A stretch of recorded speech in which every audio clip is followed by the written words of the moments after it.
As promised, just some more examples here. So I'm just going to call this part C. We're still integrating. It's still tangents and secants, basically the same thing. Tangent to the fifth, secant cubed. I'm missing my x's. Well, that's true about what I wrote down, not true about my own personal life. But we got tangent to the fifth, secant cubed. And again, we either want to put a secant squared at the end or a secant tangent. Which one do you do?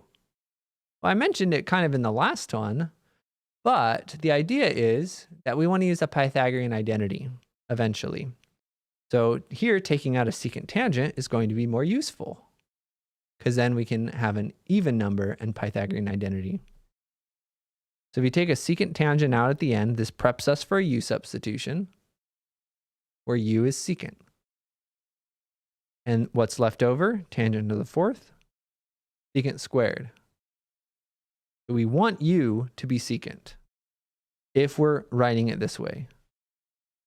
And again, we could take out a secant squared instead, and then u would be tangent. Whoa, u is secant.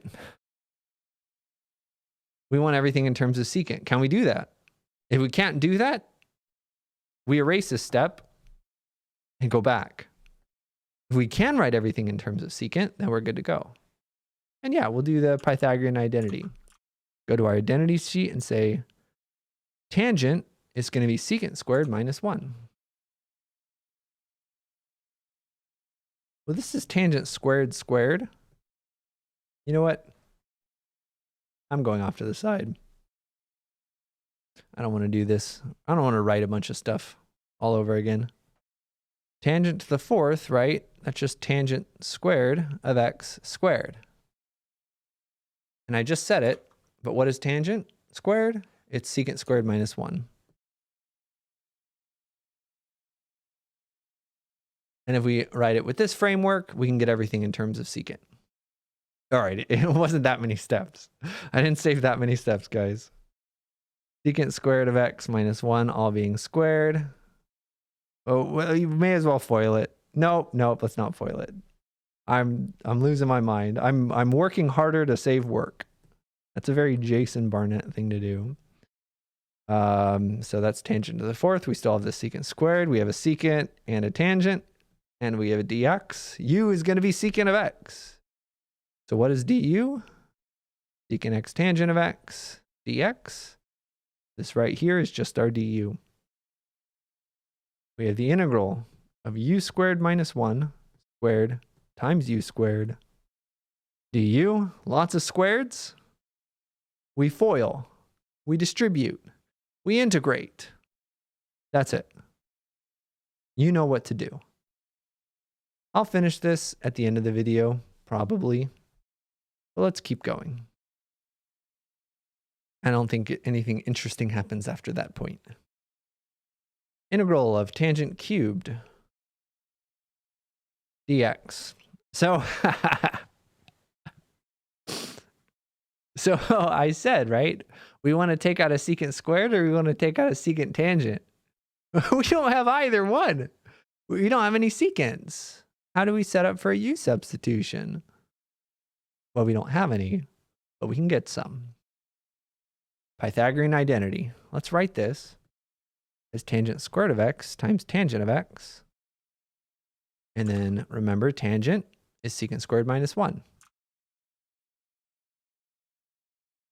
We get secant squared of x minus 1 times tangent of x dx, and we distribute.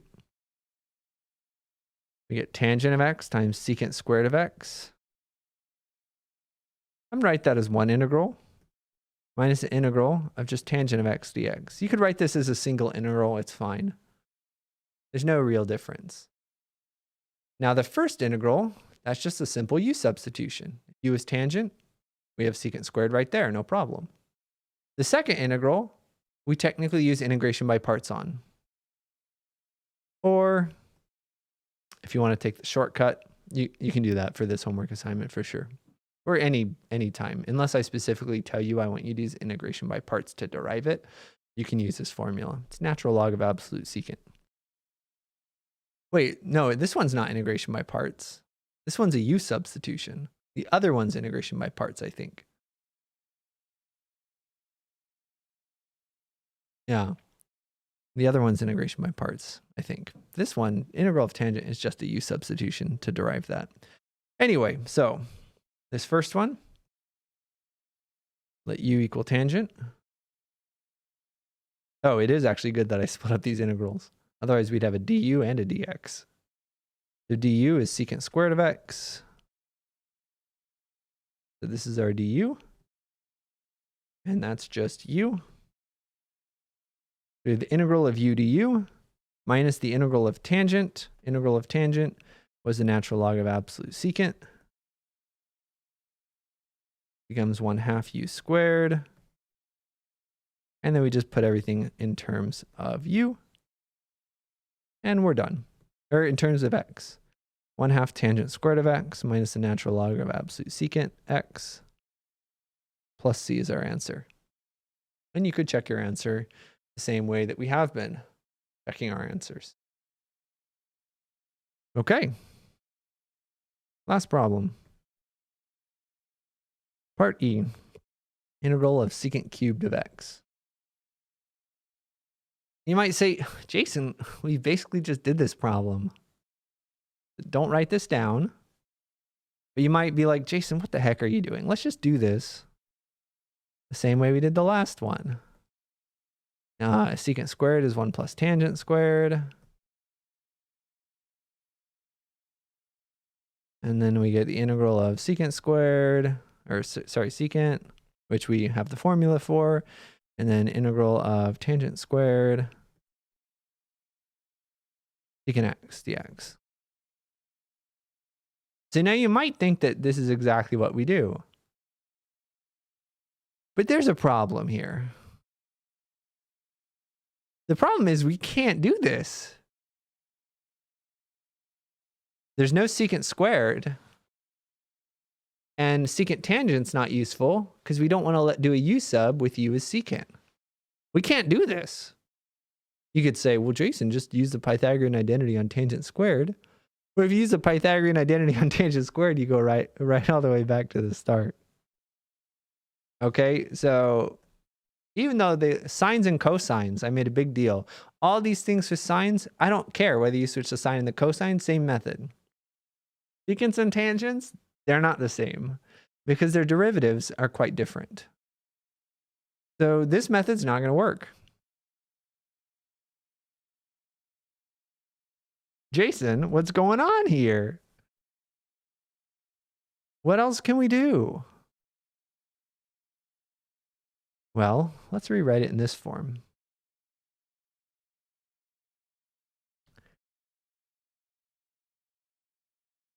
This is not useful for Pythagorean identity. This is not useful for a u substitution. But we know the integral of secant squared. We know the derivative of secant.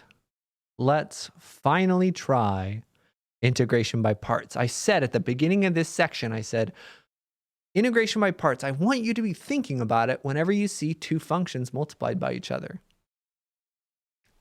This is three functions multiplied by each other, but the idea holds. We're going to use integration by parts, finally. Whoa, cool.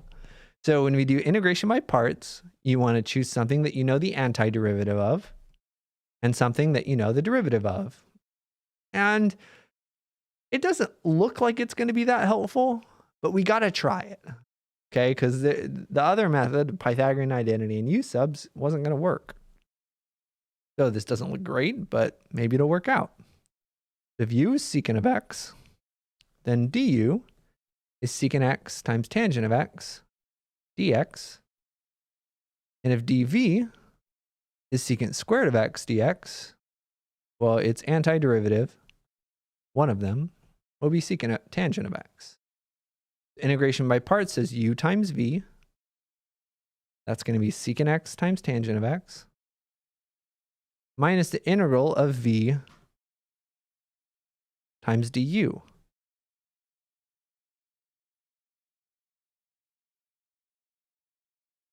Wait a minute. Wait, isn't this literally the integral? Isn't this literally the integral that we got to when when I was saying it wasn't going to be useful?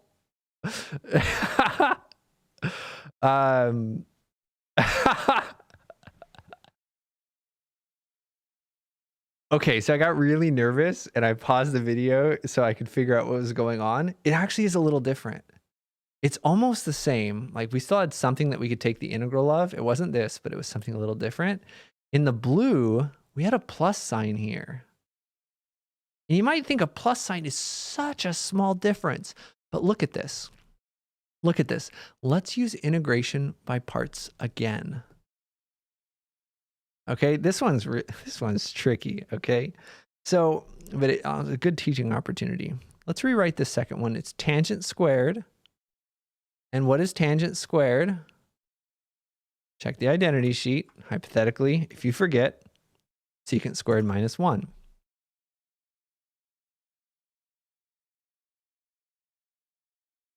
And there's still a secant of x. This is why the negative matters. Now you might say, Jason, you just talked about this. You said, Jason, if we use a Pythagorean identity again, we get the same thing. This is where the negative matters. Look at what we have.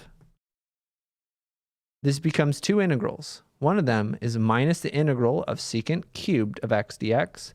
And the other one is plus the integral of secant x dx. Now, if this were a plus, we'd be in a pickle. But it's not. Why are we not in a pickle? Because we know that this equation is true. What do you remember about integration by parts when we have something that looks like this?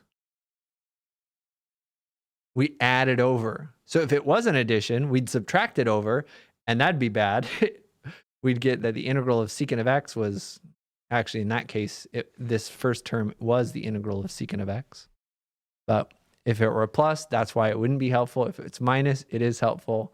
Integration by parts is working out here, and it wasn't the same because it was a little different. It just looked a little similar. So that's what we do. We add this integral to both sides, and then we're going to get two of them. 2 times the integral of secant cubed of x dx equals secant tangent plus the antiderivative of secant, which was the natural log of the absolute value of secant of x plus tangent of x, I believe, plus c. Let me just double check. Yep. And now we just divide by 2 to get the answer. There's just 1/2 secant x tangent x plus 1/2 natural log absolute secant plus tangent. And again, 1/2 of a constant is still a constant. And that's our answer. Now, this really ties into something that I wanted to talk about, and I wasn't sure how to tie it in, because you may say that this is really tedious for secant cubed. This does bring us to the reduction formulas for secant and tangent. This is essentially what happens with integration by parts, where these come from. I don't want to go over these, and I don't want to use these, so we're not going to be doing reduction formulas for secant and tangent. We're skipping those. But for if they're secant cubed or something, you should be able to do them with this integration by parts method. But I'm not going to give you like a secant to the 7th thing where you'd have to use the reduction formulas multiple times. All right. So that's it for this video. Let me know if you have questions. Good luck. Enjoy. Have fun. If you want to see some more problems, they're in the next one.